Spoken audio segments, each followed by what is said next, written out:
bakit na ang bewang ko, nasaan na ba si Bagwa Mama? Bagwa Mama, Bagwa Mama. Bakit po ina?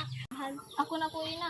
Isasampay ko na sa... pagsasampay nitong aking mga nilabhan. Ako na po ina. Isasampay ko na yan sa likod ng bahay. Magpatuyo ng damit nitong mga nakaraang araw, halos hindi na nagpakita. Bago matuyo ang damit, may amoy na yan ng mga ito. Dumating na ba ang itay? Naroon po sa kusina at inayos ang mga panggatong na kinuha niya sa gubat kanina. Nariyan ka na pala. Marami ka bang nakuhang makakain mula sa gubat? Kakaunti nga eh.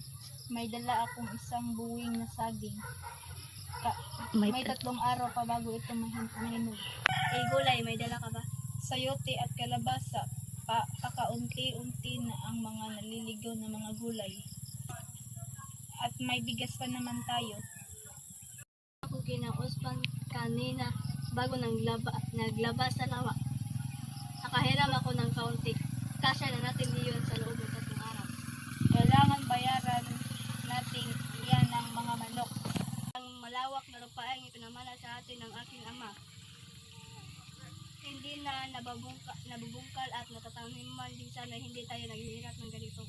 Ewan ko ba, hindi ko talaga natutunan iyan. Lumaki kasi ako sa paggawa ng brass. Simula nang mag-asawa tayo, tumigil na ako sa paggawa ng brass. Malaki ang puhunan sa paggawa ng brass. Alawang sumikat ang araw bukas nang makatikim naman tayo ng tinulang kadurog.